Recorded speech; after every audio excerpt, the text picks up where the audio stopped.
Bravo. Wow. Bravo, Placebo. Bravo. Je pense même que c'est peut-être la meilleure session acoustique qu'on a fait. C'est vrai. Ouais. Tu sais, il y a une magie là-dessus. Voilà. Je crois que ça mérite de se retrouver en face B d'un prochain single de Placebo. On a déjà une version enregistrée en studio de Place de Seine. Ah bah voilà, ouais. Hein, on s'arrange pour les bandes alors. D'accord, ouais. Oh, vous avez déjà le CD qu'on vous a gravé là. Juste une petite question avant de faire un break. Il y a Loretta qui demande si vous allez rejouer Peeping Tom lors des concerts qui vont revenir. Peeping Tom pour le moment, on laisse à côté un petit peu pour laisser les nouvelles chansons, les ballades du nouvel album. Avoir un petit peu de temps sur scène. Peut-être que cette chanson va revenir, mais elle prend une petite vacance en ce moment. Ok. Une autre petite question qui te concerne. Est-ce que tu comptes toujours remixer Loretta Young Silks des Sneaker Peeps? Ben ouais, on n'avait pas vraiment le temps.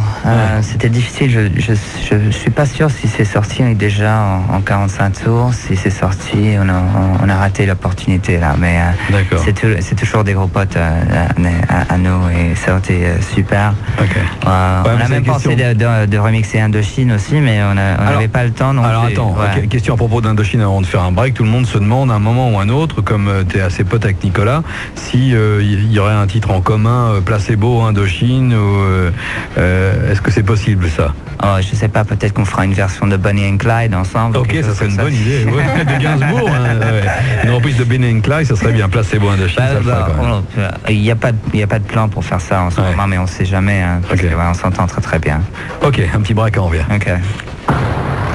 Une petite question sur le chat RTL2. Est-ce qu'un jour, peut-être, comme tu parles bien le français, on le rappelle, avec un accent si charmant en même temps, est-ce que tu pourrais participer à un album de reprise de titres de Gainsbourg ou de Jacques Brel? Est-ce que ça serait dans le domaine du possible un jour? Ça pourrait être intéressant. Pour moi, c'est difficile d'écrire en français parce que je le lis pas assez, je le parle pas assez. Mais mon accent n'est pas mal, alors ça pourrait peut-être se faire. Il y aura peut-être une compile de version anglaise de chansons de Gainsbourg qui va sortir avec les Arocs bientôt. Alors, sur laquelle tu participes à un titre? Ouais, on bosse sur un titre en ce moment. D'accord. Sur lequel on bosse sur Melody Nelson en ce moment. D'accord, Melody Nelson. C'est quelque chose de très sacré, je sais. Ouais. Mais... oui, c'est sacré, c'est vrai, effectivement. Mais en tant qu'écriture, je trouve ça difficile, mais on ne sait jamais. Moi, ça me dirait. Pendant le break, on parlait de Nina Simone qui a fait une version de Ne me quitte pas de Brel qui est incroyable, avec un accent très très lourd, mais c'est vraiment très charmant. Remarque, Bowie s'était essayé avec Amsterdam, in the port de Amsterdam. Tu vois, l'accent était. Il a fait Heroes en allemand aussi. En allemand aussi, Peter Gabriel avait chanté en allemand. Enfin bon, alors puisqu'on parle justement d'influence, là tu as des points de repère où tu parles de Gainsbourg, tu parles de Jacques Brel, ou tu as parlé de Janis Joplin tout à l'heure. C'est quoi tes points de repère? Est-ce qu'on peut dire un peu les Doors, de Velvet Underground, Cure? À écouter un petit peu le dernier album, il y a 2-3 notes, 2-3 sonorités qui sont très Cure sur des intégrations. Il y a toujours les Cure et les Smiths, c'était la BO pour tous les après-midi pendant qu'il pleuvait au Luxembourg. Alors les après-midi pleuvantes adolescente, alors c'est toujours là, un petit peu dans notre musique. Il y a Sonic Youth aussi, je pense. PJ Harvey, The Pixies, Jane's Addiction. Et vous reprenez Where's My Mind, non, des Pixies sur scène? On a repris pour quelques concerts là. Ok, et vous allez encore le refaire? On sait pas, on sait pas. On n'aime pas trop faire faire les mêmes reprises pour les gens parce qu'ils expectent, alors... Et Steve, par exemple, quels sont, lui, ses points de repère, ses influences? Give us your influences, baby, Stevie.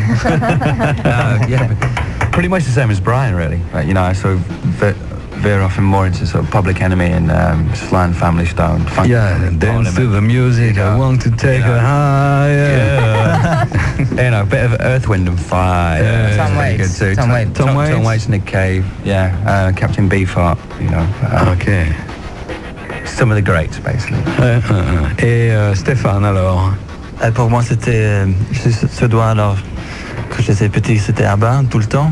Ouais. Et le disco aussi, comme Boney M, tout ça. D'accord. Ah oui, alors, vous avez repris Boney M, elle vient de Daddy Ouais, Cool, elle aussi, vient ouais. d'où l'idée? C'est toi, Stéphane, parce que tu Non, écoutais c'est de nous trois, parce qu'on a tous les trois grandi dans les années 70, 80, ouais, 80, ouais. Ouais, dans le groupe, c'est Steve qui est le Daddy Cool, parce qu'il a un petit fille. D'accord, ok. On a fait un peu comme un blague, mais c'est... Et ça a fonctionné. C'est un bonus sur un des singles que vous sortez. Mais il sortira jamais en 45 tours. Ouais, croyez-moi, je l'ai, moi, il sort un peu partout et croyez-moi, des gens qui font de la radio et des gens qui écoutent ont déjà un peu craqué sur ce titre-là, cette reprise en tous les cas. Une autre petite question, Lauriane. Oui, c'était à propos des Desert Sessions des Queen of the Stone Age et de Josh Homme. Il y a une rumeur qui a couru comme quoi vous alliez peut-être participer. On va y peut-être participer, l'offre est encore là, mais on n'a pas encore eu la chance de retourner aux États-Unis pour le faire. Alors si les Queens, si Josh est là et si on est là en Californie en même temps, ça pourrait se passer, mais c'est une invitation ouverte. Je sais qu'il a bossé récemment avec Paul et Harvey sur des sessions, alors il recommence à en faire, ils ont fait un petit break pour un temps. Alors on est encore potes, alors ça pourrait se passer. Et ça vous brancherait bien Bien sûr, parce que ce qui est intéressant avec, c'est que tout le monde qui participe ne doit pas jouer l'instrument qui est de prédilection. Exactement. Okay. Alors ça fait pour des...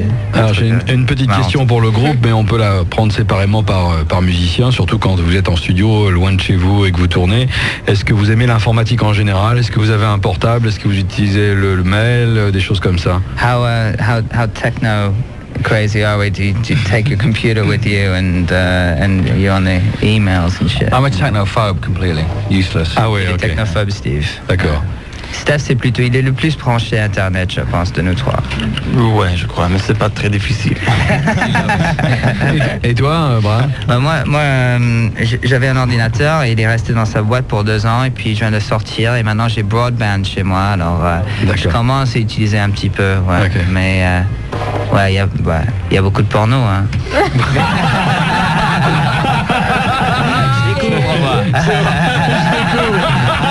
C'est vrai que la première fois où on va sur Internet, en général, c'est pour ses hobbies et ce qu'on aime bien. Donc, merci que tu viennes signer.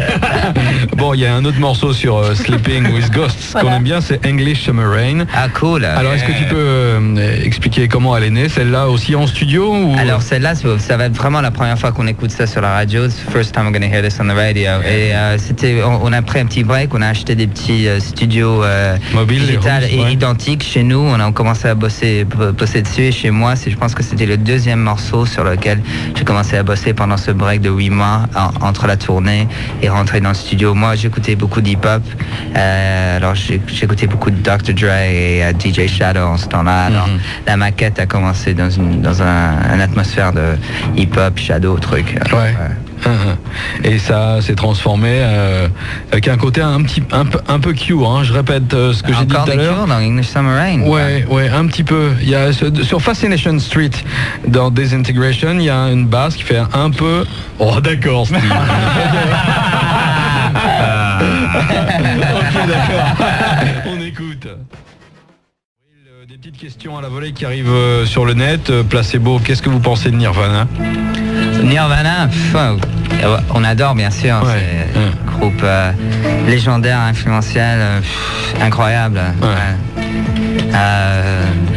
Tout le monde aime Nirvana, tout le monde devrait aimer Nirvana. Ouais, c'est un point de repère dans la musique en tous les cas.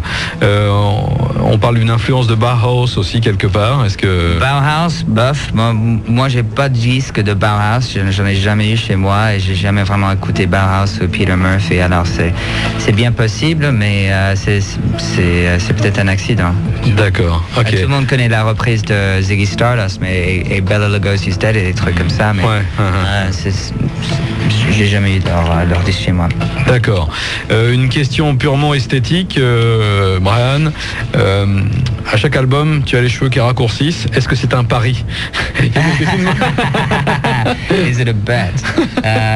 Non, pas vraiment. Moi, je trouve que c'est important de rester une coupe de cheveux en avance de ses fans. Ouais. Ok, d'accord.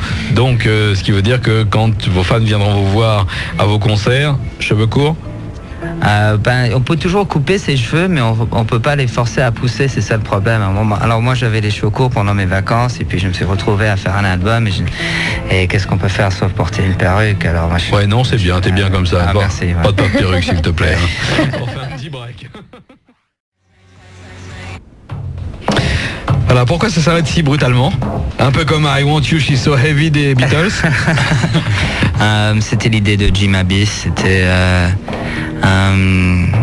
j'ai une métaphore assez crue, mais je vais pas la dire à la radio. Vas-y, si, je t'en prie, il est 23h26. C'est un petit peu quand on retire le doigt de ton cul. Ouais. Un petit peu comme ça. Ouais, d'accord, ok, donc c'est une belle métaphore, effectivement. Il y a une autre métaphore en français qui dit je vais te passer la grotte au Karcher. Je la connais pas celle-là. Ouais, qui est autre chose en tous les cas. La genèse de ce titre qu'on vient d'entendre, extrait de l'album. Elle a été écrite tout à la fin de la session Black Market Music et c'était plutôt une chanson exorcisme. C'est des chansons qui se présentent, que tu vomis presque, ouais. sans avoir vraiment beaucoup de boulot à faire intellectuellement et d'écriture dessus. C'est presque du stream of consciousness. T'as quelque chose en toi qui est si insupportable qu'il faut que tu ressortes ça.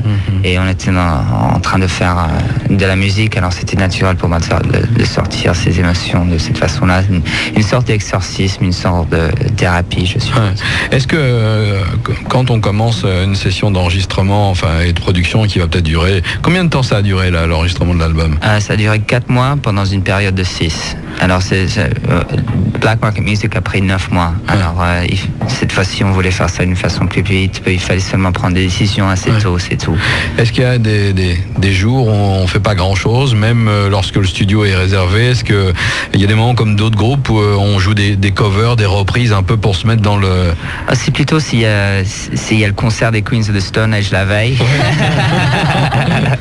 On fait pas grand-chose le jour après. Et ça s'est passé pendant qu'on a fait l'album. On est allé voir les Queens jouer avec David Grohl à la batterie.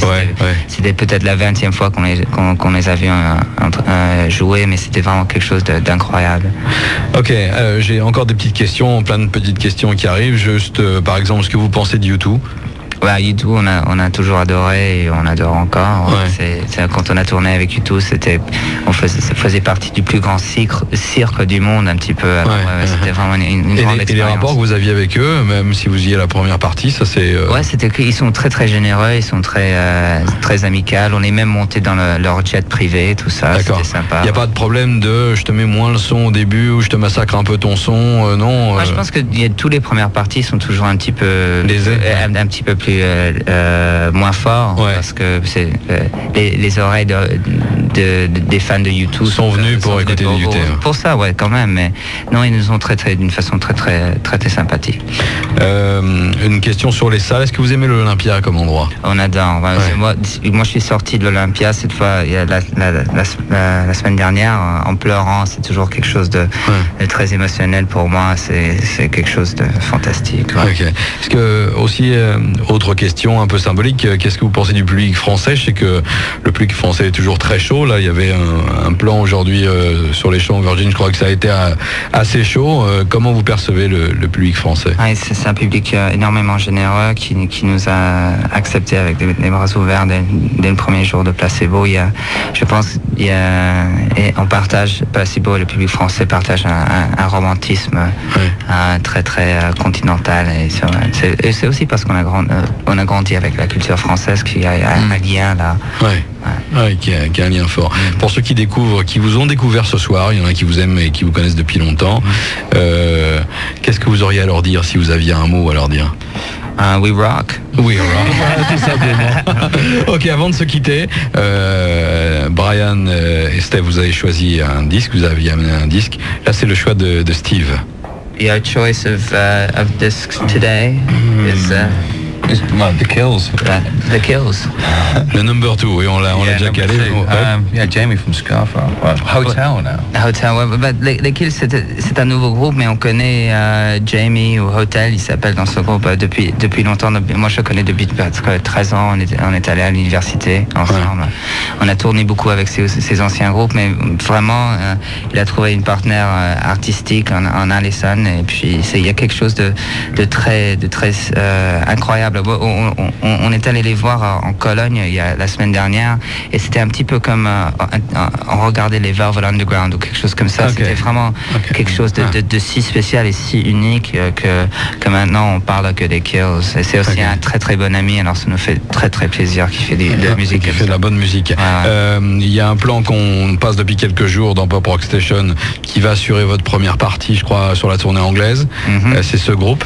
80s Matchbox Beeline Disaster. Voilà, qui a le côté nostalgique du rockabilly, en même temps la patate du punk. C'est vrai, ouais. Ça c'est sur la tournée anglaise. Sur la tournée française, déjà il y a un groupe de prévu. Je pense qu'on va jouer avec Operator, qui a joué avec nous à l'Olympia. D'accord. C'est presque tout. Définitif, presque. Ouais. Ok, on va se passer les Kills. En tous les cas, merci d'être venu jusqu'ici. Ça a été un réel plaisir de vous recevoir. On devait terminer à 23h, il est une demi-heure de plus. On a pris du bon temps ensemble. J'espère que tout le monde a partagé ça de l'autre côté. C'était un vrai plaisir, et merci pour la session. C'était vraiment. Bravo pour l'album, la session. De notre côté aussi, c'est vraiment vive la zik. Voilà, on va pas dire We Rock, vive la zik tout simplement. Merci. Thank you very much. Merci. Merci Brian, en tous les cas, d'être passé. Merci Francis. Bye bye. Ciao.